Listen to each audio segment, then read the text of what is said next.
All right, hey guys, this is going to Sky here with another Raid Shadow Legends video. And to this video, I want to talk about the controversial Relentless changes, and then also want to break down the kit of the new Fusion character. So before we begin, subscribe to the channel, like the video, and let's get into it. So here we got the new legendary character. Let's go over his moves first, and let me talk about what I think about him. So the first thing that's really going to stand out to you is that he has amazingly high base stats, 27k HP. He has a pretty high speed at 107. Yeah, and then he also has a really high resist and accuracy to start with, which is pretty cool. But does that really matter if his kit is not that good? Let's look into his actual moves.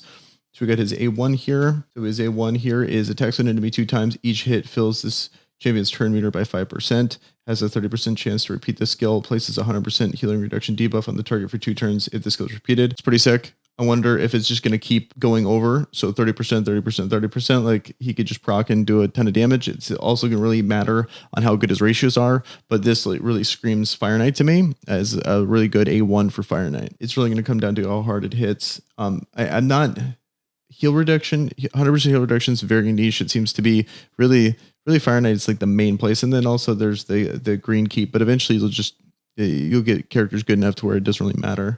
And then his A2, which is places 25% strength and buff on this champion for 2 turns, has a 75% chance of placing a provoked debuff on the target for 1 turn. 100%. You even need to have 100% for it to be a good thing. I'm not a fan of this at all. I feel like this should be a provoke for 2 turns because most characters, like there's Agnar, for example, he has an AoE provoke 1 turn on everyone, whereas he should get like a 2-turn provoke on 1 person. Like that's just a really underpowered move. It's just not that good. It is on a 2-turn cooldown, which is kind of cool, but it really needs to be a longer provoke.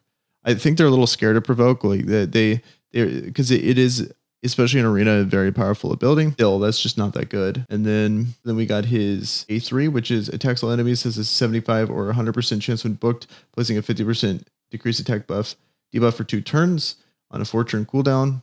Like, it's pretty standard, like carry if you're starting with dungeons, if you're doing faction wars, it's just a decent, solid move. Characters that are way better than this, that can do a way better version of this move. Madame Serres comes to mind, that does not only this, but then decrease defense and then also removes buffs. And so when you see something like this is just not that exciting. And so you look at his kit and you're like, okay, his passives better be nuts then, because his moves so far are pretty underwhelming. And then we got his first passive, which is when attack decreases the target's max HP by 5%.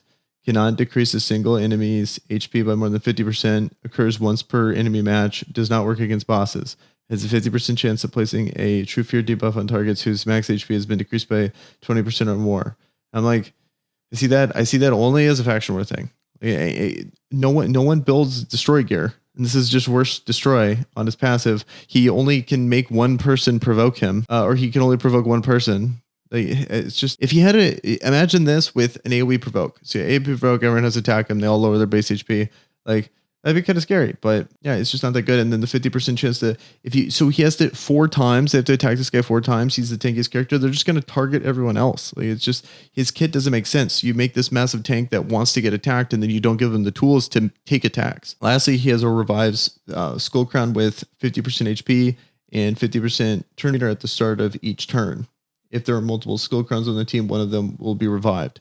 Like, I think it's gonna be fun to try. I'm not gonna write this off totally, even though when I saw it, it's like he's a total meme. Like, that's a meme passive right there.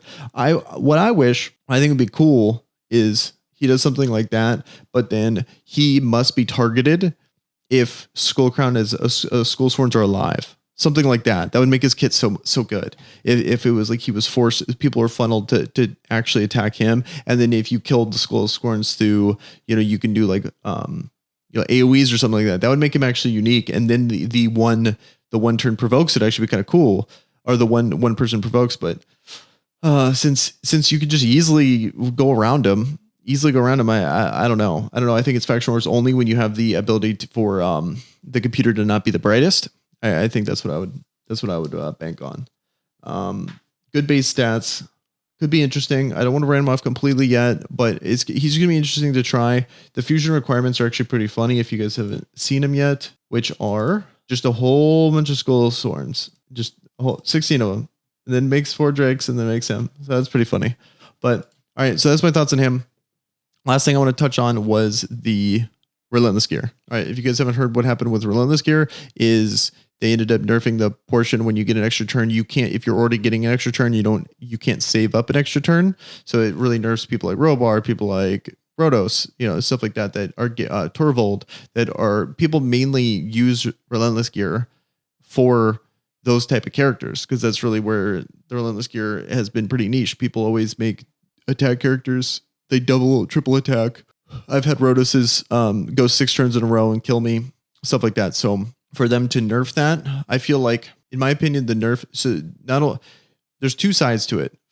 Objectively, if you don't take any external factors out, I think this change needed to be done. But a large but here, I think how Polarium handled this is not exactly how you don't handle something like this. Because first of all, this is the type of gear that people spend an exorbitant amount of energy and crystals on for tournaments, and they compete against other people for these tournaments for Relentless Gear. And they've made no mention of these nerfs. They didn't even make mention to us content creators ever. Like they haven't ever. And the fact that they specifically said bug fixed, and they haven't told anyone about that they were looking to do this, and they just randomly do it after many months and months and months of tournaments. People have, used a ton. They wouldn't have invested as much, and so it looks like a really big conflict of interest for them to just nerf it. Even though I do agree that it should be nerfed, you got to handle that better. You got to either compensate people, you got to warn them, like, hey, by the way, this is a bug. We need to officially declare this as a bug. Let people know. I don't think it was handled well. I think the overall, if you look in a vacuum and you go, hey, Relentless Gear does this, and we're going to nerf it to not do that, I think that's correct. But how they handled it is exactly how you don't handle it. Let me know in the comments below what you think about that. Do you agree with me? Do you disagree? Let me know. I'll leave a couple videos up here, and you guys have a good one. Peace.